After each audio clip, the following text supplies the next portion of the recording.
Has the comic book industry been saved by Eric July, aka Young Ripa? Has Vince McMahon in WWE great? Has they fallen down to the deepest, darkest paths where they will never return to what they were? Who knows? Will Elon Musk be forced to buy Twitter even after he vowed to back out? Well, we'll find that out here in a minute. But before we get into that, I'm Ray, the host of the Ray Infinity Show podcast. This is episode number 55, and I'm sorry, guys, I haven't done an episode in over a week. I was talking with Osiris it was either yesterday or the day beforehand. I messaged him. I told him that the reason why I haven't done an episode in over a week or something like that, because since I have a strike on my channel, I don't want to just crank out content like before I got the strike, because I don't want to risk getting another one. So I'm taking time in between episodes more and more. That's what I'm planning to do. I'm just gonna be taking the time and just go slowly into it, so that I don't rush into everything and all like that. I just want to take my time and so to avoid getting a strike, I just do episodes and just so there's a less chance of me actually getting the strike. I do not want to get another one. I really do not want to get another strike, because I do not want to.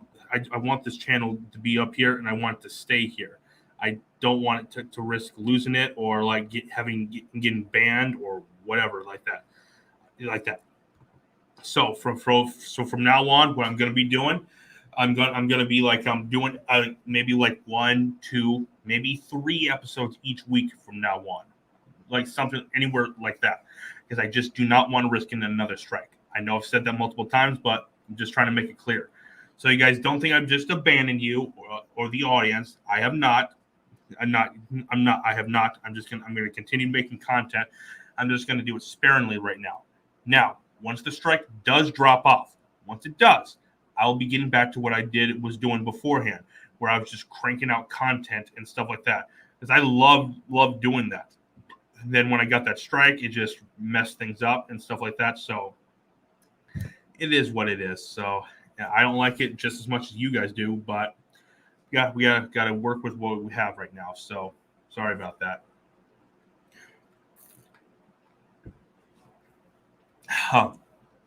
Now, before I get into the main topic, before I get into the topics here, I want to give a shout out to my buddy Carlos, who I've had on the show before. He has started his own podcast. So, I haven't watched the episode yet, but I'm gonna after I get done with this podcast, I'm gonna turn it on, just listen to it and stuff like that. But I want everyone here to go over and subscribe to his channel right here. I'm gonna bring it up right here. Carlos Barrantes, he's my buddy. I've had him on my podcast here multiple times. He started his own political podcast, just like I have, and Osiris has, and everyone and Adam has. Yeah. But this is his podcast right here, Patriots of the American Republic. And Carlos, hope you're watching there, because I'm giving you a shout out right here, because I'm a huge fan of yours. I love your animation stuff, and I'm also going to support your podcast. So everyone that's watching this video, go over to Carlos's podcast right here. It's called Patriots of the American Republic. To go type that in, go type it in on YouTube. Go to it and subscribe to it. And when you subscribe to it, let him know that I sent you there, because he'll know that I put the word out for him. But the show is actually I haven't listened to much of it. I've only listened to a couple seconds of it. So I haven't seen, so I don't know a whole lot what he talks about, except for something in the comments. So yeah. But here, I commented on it. I told Osiris, and I subscribed to his channel, and then I told Osiris, and he came over and subscribed to it. So yeah, that was pretty fun right there. So yeah, that was pretty fun, everyone. But like I said, make sure to go over to Carlos's podcast right here and subscribe to it, Patriots of the American Republic. Because I want to help my buddy out, because he's doing a lot of things like I am, fighting the political left and fighting for American freedom. I'm not talking about in terms of military. I'm talking about in terms of saying what he actually believes in, and getting his own message out there. He has his own podcast like I do, and he's just getting the word out just like I am. So yeah, I advise you guys to please go check his channel out and subscribe to it, because yeah, I just want to help my friend out. So, yeah. All right, there. We've talked about that. Now I'm going to get into the main topics here today. This came out like yesterday. It did. If you guys don't know who Eric July is, he's a YouTuber, and he is a great YouTuber. He's a libertarian YouTuber. Well, he's not. He does talk just some politics, but mostly he talks about entertainment and just entertainment, comic books, and all that kind of stuff. It's pretty cool stuff. But he time from time does talk just a tidbit about politics, just a tidbit. And he's actually a libertarian. Now, I obviously I'm a conservative. I disagree with him on some things. Some of the things that he says, I disagree with him on, but most of the time I agree with him, like the vast majority of it. Like there's just a few small inkling things here that aren't necessarily that big that me and him disagree on, but there's still things we disagree on. But overall, I'm a big fan of Eric. I found out who Eric was from Jeremy from Geeks and Gamers and Gary from Nerderotic. It's like I'm a big fan of those guys because like years ago I got hooked on Geeks and Gamers when Jeremy was talking about The Last Jedi and how awful it was because I hated The Last Jedi. Like when he was talking about it, I jumped on and started watching them, and I've been watching them ever since. And that's how I found out about Gary from Nerderotic. And so, yeah, I'm a big fan of his show too. Then through those guys, I found out everyone else from that they do collabs with. Like Eric, he's one of them that they do a lot of collabs with. And I watched Eric, and like he's a really cool guy. You guys should check his channel out soon. Yeah, it's really cool stuff. Really cool. Yeah. But as you can see from the title, when I talk about Eric July, he has started his own comic book company. Now, he announced that he was going to do this a while ago. The reason why he said he was going to do it is because he said he was tired of how comic books have become so awful. Not through just this woke politics and stuff like that, but also with all the horrible stories and stuff like that. And like, yeah, I can believe that because I love comic books. It's hard collecting today because like all the comic books today are woke or trash. Like the story and all of that, everything is trash. Yesterday, he officially announced that the company it actually starting up and everything with the comic book company. I'm gonna bring this up right here. So give me a second. Excuse me. Give me 1 second. I'm bringing it up right here. Okay.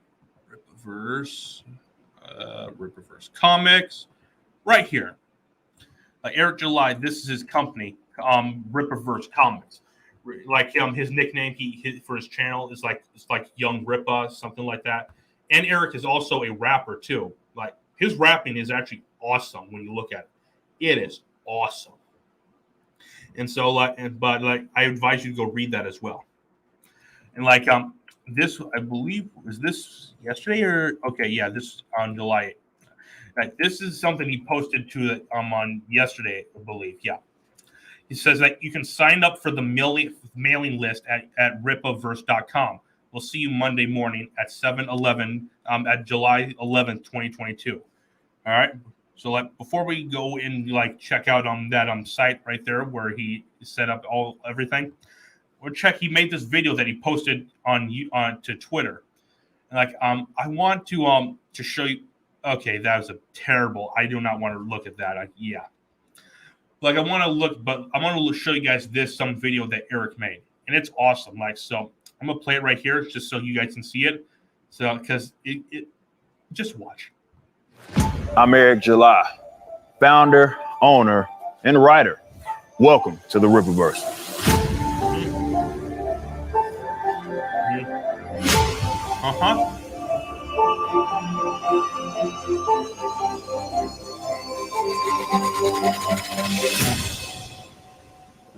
The Rippaverse is the result of a comic book lifer that wanted to be a part of the solution instead of always griping about the problem. Now, don't get me wrong, this was... Yeah, just complaining about all the bad stories and how bad comic books have gotten today isn't going to get him anywhere. So to help solve that problem, start creating one of his own. Just with cancel culture, with Trump and stuff like that, and everyone else on social media. can't. So they say like, hey, if we can't be on like Twitter, YouTube, or Facebook, we'll go create our own. And like Eric July is doing the same thing, only it's with comic books. Always a part of my aspirations. However, the current climate certainly sped things up. Like, look at that animation right here. This drawing and animated style of it. That is badass. It's really badass. Like, I actually signed up for the pre-order thing. So I'm actually gonna start collecting his comics when they start dropping. I'm gonna start collecting. Like, I collect comic books, just not a whole lot recently. But because Eric July is creating this, I'm gonna start collecting a lot of them, and I'm actually gonna start reading them too. Like, this can be like this could be like the Marvel and DC of this generation, like the really brand new kind of stories. Like, this can be awesome right here, awesome. And I can't wait for it. So yeah, let's continue on. You've watched some of your favorite comic book characters be bastardized to the point to where they're completely unrecognizable. They're just used as career stepping stones for a lot of writers that don't care about the lore. Some even despise their fans. Those are people that just want to tell stories that represent their social political views, even if they don't make sense for the characters that they're. That's really what comic books have become today. Just like with entertainment and everything else, it's got wokeified. Just to put the far left politics into it, even though they're not necessarily, or it's necessary for the story or the characters. And whenever they do that, it just ruins it. It truly does. Look at the Eternals, or Black Widow, Shang-Chi. Those are just a few of them. Writing, and of course, these mega corporations that control these properties don't exactly make it easy for you to get in and understand what's canon. Yeah. So maybe it's time for something new. Yep, it truly is. We are a comic book company first and foremost that will never be forgotten no matter how big this venture gets. We are guided by a set of principles known as the Rippaverse. And Eric is doing this with his own money. It's not donations or like I'm taking corporate dollars. No, he's doing this with his own money out of his own pocket. Literally, he's literally doing this. Like, he even said in one of his videos, it costs like 200 grand to do this. 200 grand. That is a whole lot right there. That could get me a house. But he's doing this because he loves entertainment and loves comics so much, and he's sick of how comic books have become today. So like, he's creating his own to counteract that. And like, I like that a whole lot. I truly do. Verse ethic. You will find this on a page in every single book that we release, and it's a set of standards that we certainly want you to hold us to. There are three main things that we will always emphasize. Number one, respect the customer. That's actually the number one. That's the best thing he's doing right here. The best one by far. If you respect the customer will respect you and give you their money. That's just how it works. We aren't owed your dollar, but we love to have you as longtime supporters. It's going to be up to us to keep you interested and invested. Now, anytime there's passion involved, there's going to be those conflicts, but we'll respect you. So as long as you respect us, it's all about reciprocity. Our second point of emphasis is canon and continuity. Founder. Oh shit! I gotta go. I'm so sorry about that, guys. I gotta get back to that part right there.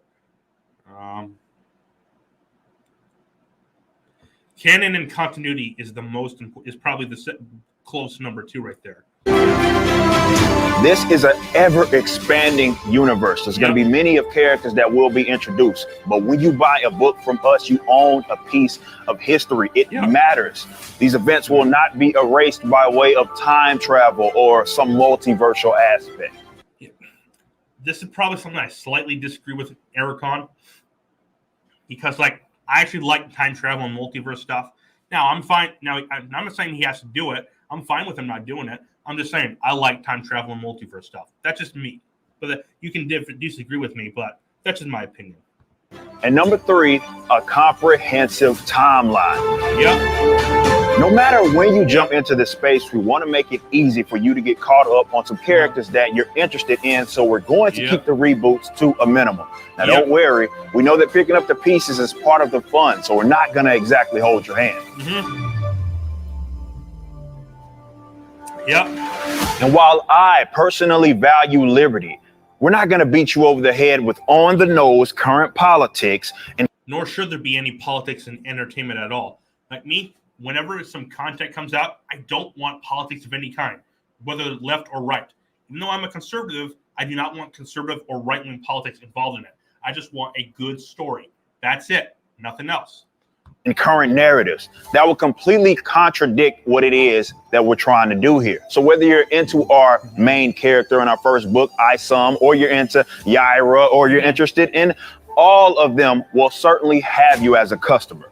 Your ethnic background or genetic makeup is wholly irrelevant to us. Yeah. Like Osiris said, like when he was doing his live stream on this yesterday, this gives right here, this image right here gives off some GTA vibes.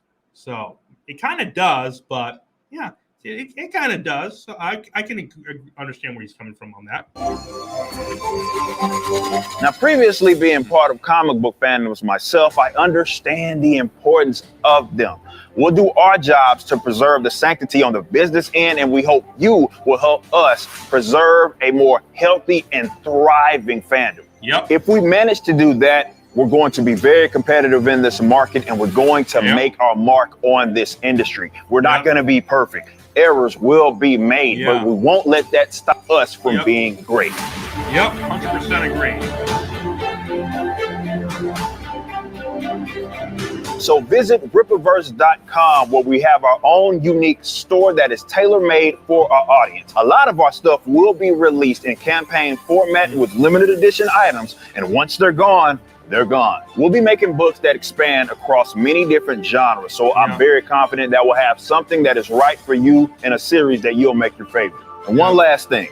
I started this company with no external investors, and that's something that I like to remain true. Sure, we want to expand in many different avenues, video games, animation, maybe even live action movies, but not if it means selling off assets. We only answer to the customer. 100% we don't want to make the same mistake as the other guys. Yeah.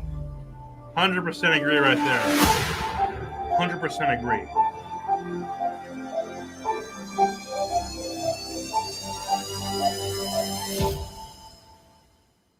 I'm a big fan of Eric. Huge fan of Eric. That guy is smart as hell. He knows what he's doing, and he knows his comic book history. I just like a lot of the stuff he does. I truly do. Now, Eric in his like some of his recent videos, I think he's taken like all of his comic book stuff off his walls, and like he's changed his camera angle, and he's only going to be putting up his own comic book stuff on his walls because like it's kind of like starting up a new era for him. So like he's going to be focusing on him and his comic book stuff like that. So that's pretty cool right there. I can't wait right there. Like that's going to be something really, really cool in the future. And so yeah, I'm gonna also go to his website right there. I'm bringing this up. Rippaverse. So right here. But this is that website that he did. I'm already signed up, but like when I'm notified, I'll get notified. I'll know when pre-orders for certain books will come out. So like I'm gonna start collecting a lot of stuff from them. I'm not saying I'm gonna be able to get everything, but like I'm gonna try to get as much as I can because like I'm a huge fan of Eric and like I want to support him and help his company expand. Because guess what? I love comic books. Comic books are near and dear to my heart, and they mean a whole lot to me. And like I've just gotten sad with how comic books have become these days. Where like it's all wokeified and like just nothing but politics and like left-wing agenda put in them. Like, yeah, like so this will actually be help move forward, and so like can start with this. I cannot wait for this to start. I'm going to be very excited. So yeah, if you guys haven't like gone over there and signed up, I suggest you go over there right now and sign up at Rippaverse.com. Like once you sign up, you'll get notified right when a new book will be up for pre-order. I can't wait for that.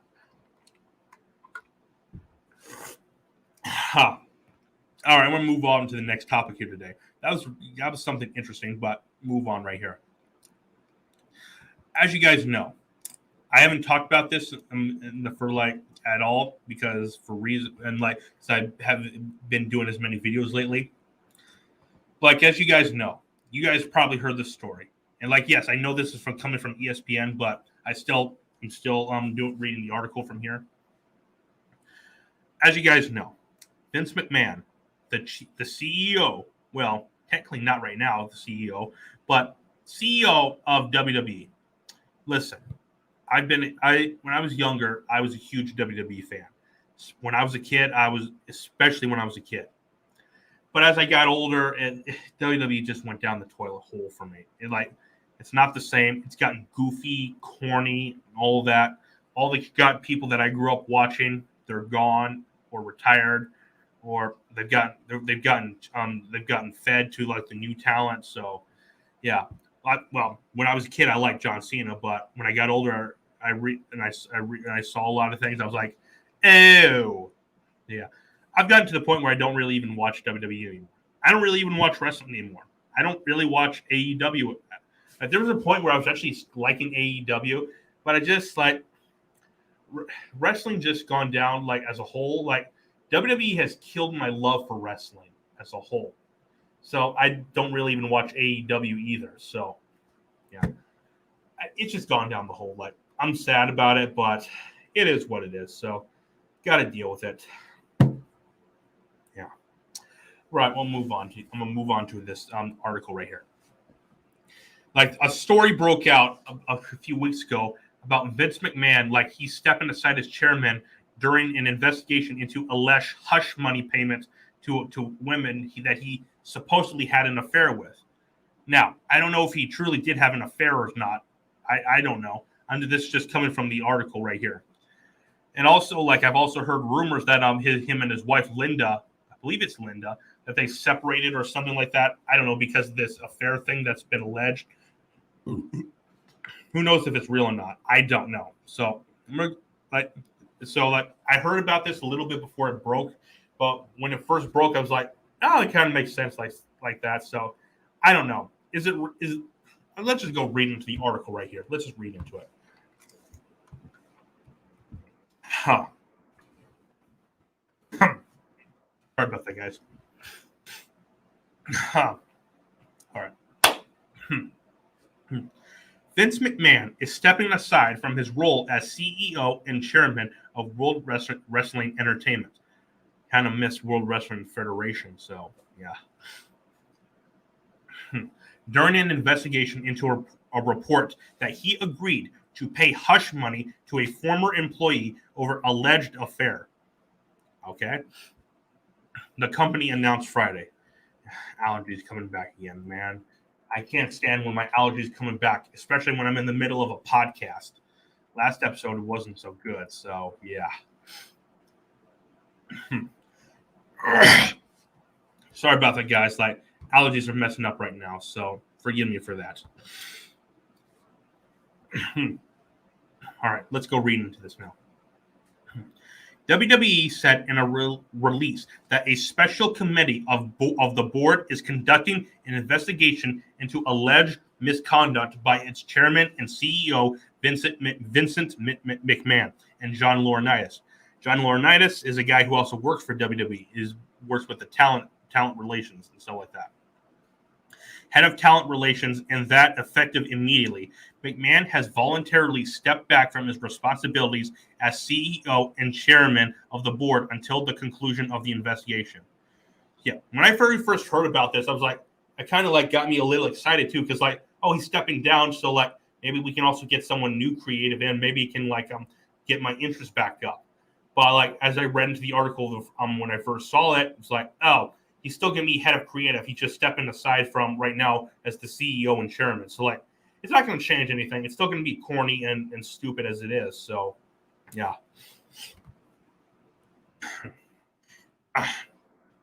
McMahon is cooperating with the inquiry, WWE said, and will retain his role and responsibilities related to WWE's creative content during this period.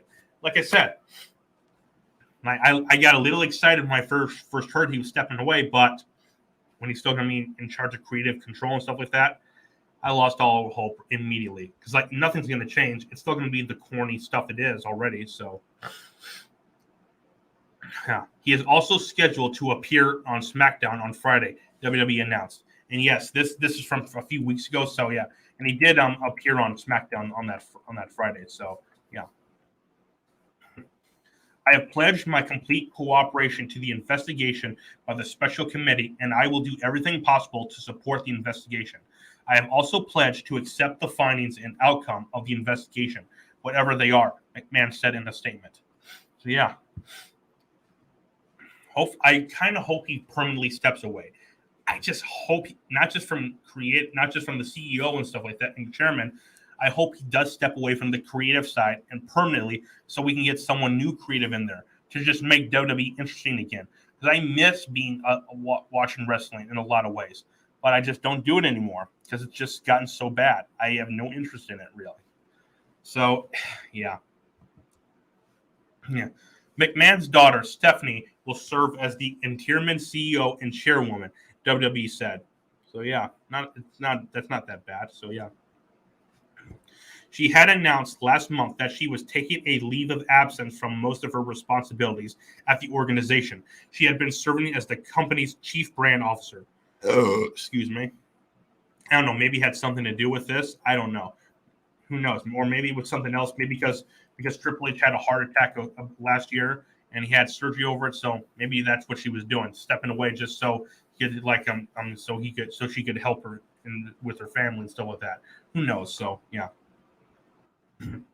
Friday's move follows a Wall Street Journal's report Wednesday that McMahon agreed to a secret $3 million settlement with the former employee who was hired as a paragel in 2019.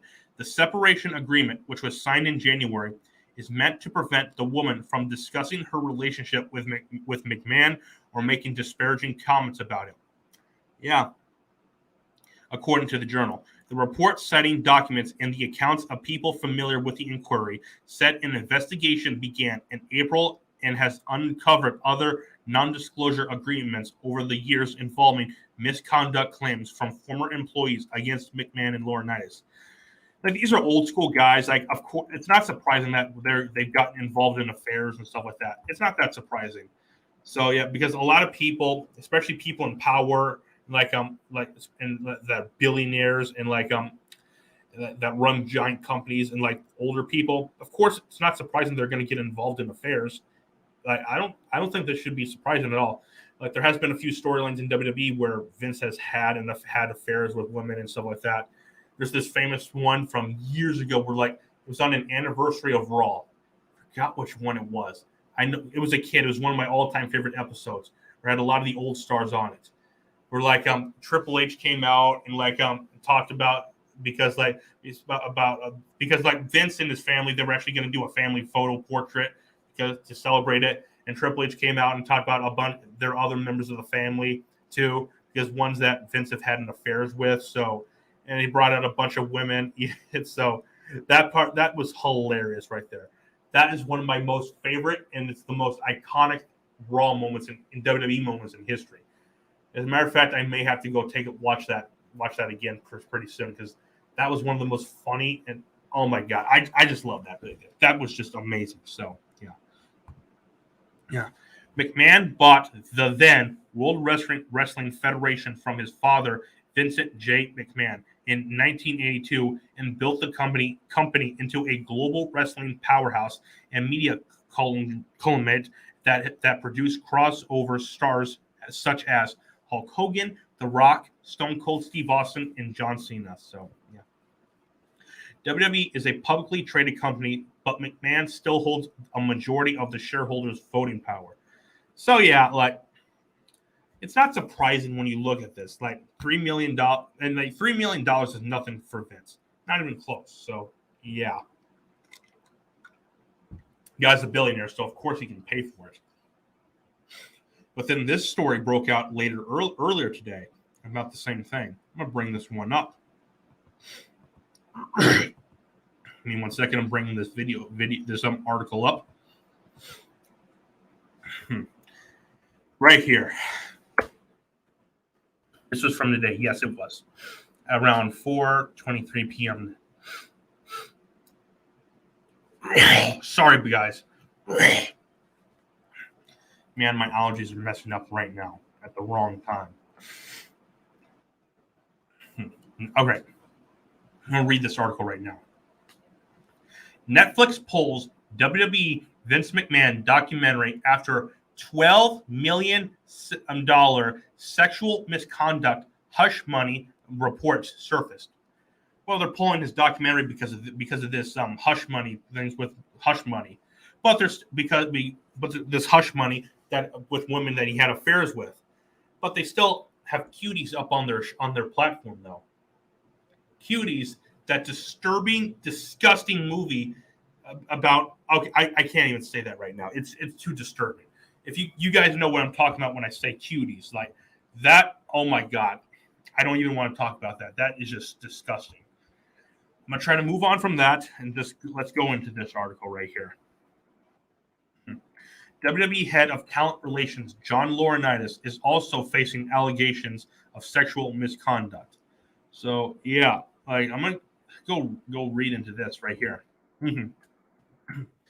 As the Wall Street Journal reported earlier this week, WWE chairman and CEO Vince McMahon paid over $12 million in hush money to 4 women over the past 16 years. 16 years. Not surprising. So, yeah. Wouldn't be surprised if there's actually more. And matter of fact, there probably could be more. Probably is. We just don't know. They just haven't released it. So, yeah. Because of those reports, Netflix has repeatedly pulled out of a documentary that was in development. According to Denise Salincendo, I don't know how to say that. I'm so sorry about that, guys. The doc was deep in post-production. She also reported that millions had already been spent on the project. So they're pulling out from this documentary after they spent millions of dollars over it because of this hush money allegations that came out. They still allow Cuties to be up there. Yeah. Let's read this right here. This tweet right here. Sources tell me, okay, this is just sources, so who knows, that Vince McMahon Netflix documentary has been pulled off and is off the programming spreadsheet at Netflix. A source at Netflix confirmed it no longer being listed on their spreadsheet. Another source at Netflix said that shit's out of here. So, yeah, reminds me a whole lot of the oh my God, I forgot what his name was. Who's that comedian? Oh my God, I just forgot his name. Netflix. I'm gonna say Dave Chappelle. My mistake. I'm so stupid right here. It reminds me of that Dave Chappelle controversy last. Was it earlier this year? Or was it last year? I don't remember. It was that Dave Chappelle stuff where like people got mad about Dave Chappelle making a simple joke about something, and like people threatened to cancel. There was a walkout at Netflix. People wanted to take his show off it. So yeah, so that was pretty pathetic right there. I'm just letting you know right there. Like, I'm a huge Dave Chappelle fan, so yeah, I'm glad that was left up there. So yeah. Stephanie McMahon, daughter of Vince, is currently serving as the interim CEO and chairwoman of WWE. She was appointed that position in June after Vince stepped down while an internal investigation was being conducted over his alleged $3 million payment to an ex-employee. So, yeah. So, yeah, it's not surprising that this is happening. Well, the fact that he had an affair, so that's the thing that's not surprising. So, yeah. Stephanie has yet to commit to the latest news to comment on the Okay, that's just weird. Comment on the latest news, and she hasn't tweeted since July 4th. Previously, she had commented on the documentary, saying that the date of the release was still to be determined. So, yeah, I'm gonna read more. Let's read more into this. So, this is interesting stuff right here. It's scheduled to release next year in 2022. Oh, this is probably last year then. The timing is still to be announced, to be determined, McMahon said in March. I am equal parts excited and really nervous. I don't know what it's going to say, but it's going to capture his life and his story, which is so richly deserves to be told. So, yeah, McMahon and so Vince does have a lot of his history. Just yeah, this just goes to show how much history he has. So. McMahon is not the only WWE higher up that is facing allegations of sexual misconduct. The WWE board is also investigating John Laurinaitis, head of talent relations, for similar inappropriate relationships with the same staffers as McMahon. That alone is just weird, with the same women that he had. So, yeah. Laurinaitis took a leave of absence in June and remains on leave. Is there more to this? There's nothing more. So, yeah, let's read the video of this. Maybe, yeah, let's read this. Let's watch this video on it. So, yeah, if there is. Oh, that has nothing to do with it right there. So, yeah, so that's something completely different right there. Sorry about that, guys. But yeah, this just goes to show you how things have gotten, how weird things have gotten. Like cancel culture, it's coming for everyone. It's coming for Vince McMahon. Now, I don't like his creative choices in wrestling anymore. I can't stand them. But like the fact that he had an affair with some women, like it's not that surprising that he paid them off too. But Netflix, I'm canceling his documentary, but still allowing that disturbing movie that they made, Cuties, to remain on the platform. Why are they allowing that disturbing movie to remain there? When Vince McMahon, who has done something that is nothing compared to that movie, and they just took it down. That makes no sense to me. That makes truly no sense. Not even a little. But they took it down. Like I said, this is incredibly pathetic right here. It is truly pathetic that they're doing this to Vince McMahon. Now, like I said, I don't like his WWE creative decisions, but this is something different. I'm just saying, to be consistent, if they're taking Vince McMahon's documentary down, they also have to take Cuties down. Because Cuties is far worse than this. I'm just letting you know that. But Netflix isn't going to do that. Why? Because they have a woke agenda. That's just how it is. So, yeah. And plus, Vince McMahon is friends with Donald Trump. That just lets you know right there. The fact that he's friends with someone like that, they hate him, so they're going to take him out as well. Yeah. And speaking of Trump, I'm going to go into this next article right here, the final topic of the video right here. Give me 1 second. I'm bringing this up. Okay. And plus, it's about the Elon Musk thing. Because as you guys know, Elon Musk, he backed out of buying Twitter today. No, was it today or it was yesterday, I believe. Yeah, he backed out of it. And so what happened was Trump talked about it. He did an interview with Breitbart on it, and he says that he called it early and that he wasn't surprising at all. Now, like I said, I'm disappointed that Elon backed out of it because I was hoping he could come in there and put free speech back in. But at the same time, when he's looking at it, he basically fooled a bunch of the Twitter people and just got them upset and stuff like that and just trolled them. So it's kind of in a weird way, but it's just a very weird way that it's kind of a win-win for everyone. So, yeah. But let's go read into the article right now.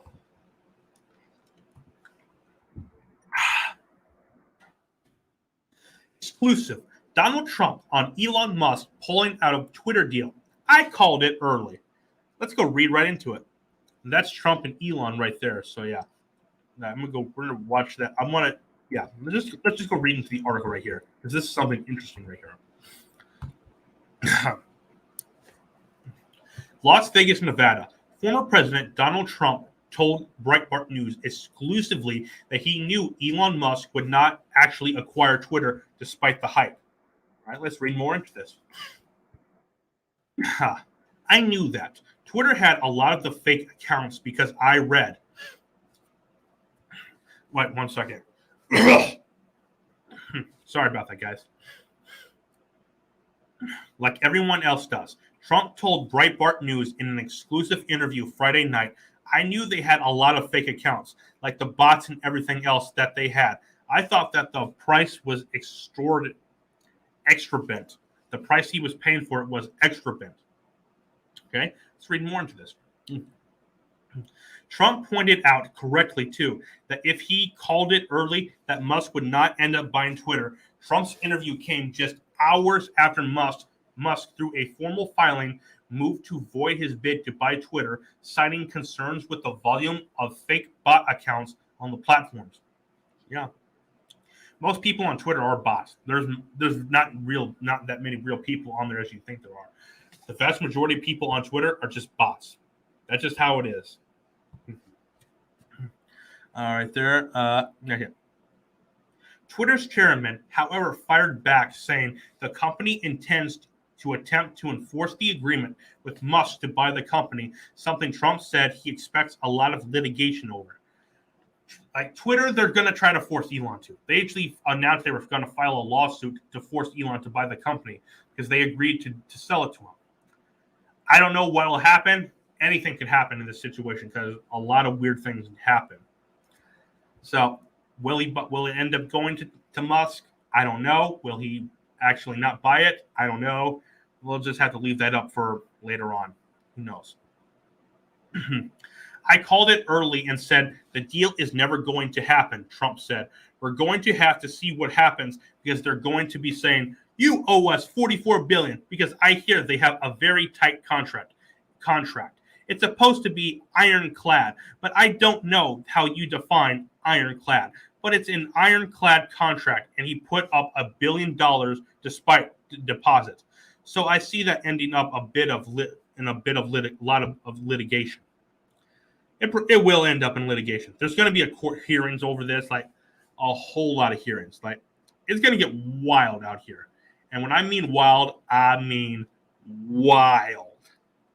But yeah, let's just read more into this. So yeah. All of the bots, well, Trump said for his social media platform, Truth Social, Trump's platform, which he noted this reporter joined recently, is something he says is very successful so far and is on the verge of eclipsing the 5 million user mark.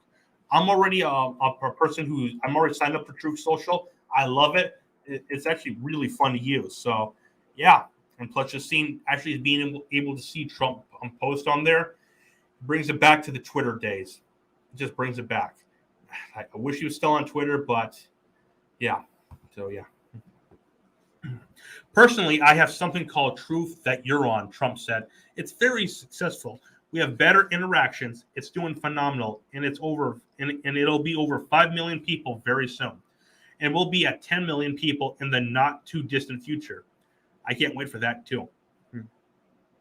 Trump has been quite active on his Truth Social platform, regularly making comments on there about the news of the day or political matters, such as endorsements, weighing in on races around the country. He launched it after Twitter and Facebook banned him following the events of something in his last days at the White House. We'll just leave it at that. So yeah.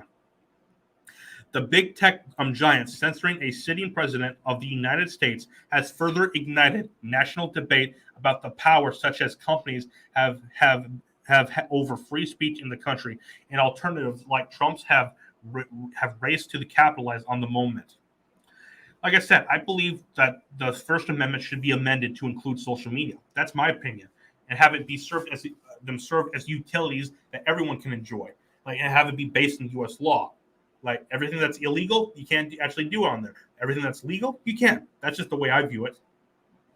That's just my opinion. You can have a different opinion from me, but that's just the way I view it. And also, I think all the algorithms should be published so everyone can take the code in the algorithm and like go create their own terms of certain, go create their own version of it and create their own terms of service with it. That's just my opinion. It's like these companies, they're not private companies, in my opinion. What they are public. They're not just publishers, but they become bigger than what they were intended to be. And like this is just how it is. They're utilities. Everyone uses them. This is how we communicate these days. This isn't the old days where like you had to use the telephone or like just send a letter to communicate with someone. No, this is how we actually communicate with people. This is the public square. I don't know if you don't have to like it, but that's just how it is. So yeah. Trump's interview came backstage here after an event focused on Law and Order with Clark County Sheriff Joe Lombardo. Lombardo? I believe that's how his name is said. Forgive me if that's wrong. And former Attorney General Adam Laxalt, the Republican nominees, respectively, for governor and U.S. Senate here in Nevada at the Treasure Island Hotel and Casino on the Las Vegas Strip. Both candidates recently won the nomination with Trump's endorsement in the primary and hope to defeat incumbent Democrat Governor Steve Sisolak and Senator Kathy Cortez Masto, respectively, in November. Like I said, I wished Elon would have bought it. I wish he did, but because of all this nonsense going on, yeah, he just couldn't. Also, I think Klaus Schwab and Bill Gates and a lot of the other elites have something to say too. They're putting a lot of pressure on him, so he probably had to back out either way. So I kind of have to respect him for that because he was protecting his own life and his family's life. So because he's one of the Elon was in the club, but he's a member. He's a descendant of someone in the committee of the 300 of the families in the committee of 300. What I should say, my mistake. He's a descendant of one of the families. And like JFK, he's in Trump. He's going against the system. That's just how it is. And remember that thing he posted about Bill Gates a few months ago, I should say, that meme. And like I told Osiris on Rumble, I'm still surprised that he even got away with that. So, but Osiris then said, how do you know he got away with it? They're investigating him and they're currently coming down on him. So yeah, I looked at it, I was like, oh, okay. So like I said, things are getting bad right here. I just hope things turn out for the best. I just do. I don't want things to get any worse than they are, but it's just how it is. So yeah. All right, guys, I'm gonna wrap this episode up right now. This has been a fun episode to come back. Like I said, maybe anywhere from 1 to 3 episodes each week from now on. And I'm not gonna because while the strike is going, I still have the strike on my channel. That's just how it's going to be. Now, once the strike drops off in September, I believe, that's when I'll get back to doing what I love doing, just cranking out episodes. Hope to do it so. August or September, somewhere around that line. I'll have to check again. It'll be something around those lines. So, yeah. All right, guys, make sure to like this video, subscribe to this channel, share this video, and turn on notifications so we can beat the YouTube algorithm. Because my channel is shadow banned, and we need I need it unshadow banned. We need to break the walls, and just so we can get this out to more people to see, and so my channel can grow. Like I said. Also, make sure to follow me on all the other social media platforms, and also make sure to follow me and follow me and like this video on Rumble, and follow me on Rumble and share that with your friends as well. Also, same thing with BitChute. Follow me there and like the video there, and share that with your friends as well. Also, on all the other podcast platforms as well. Follow me on there and like that and share it with your friends so my channel can grow and my podcast can grow too. Sorry.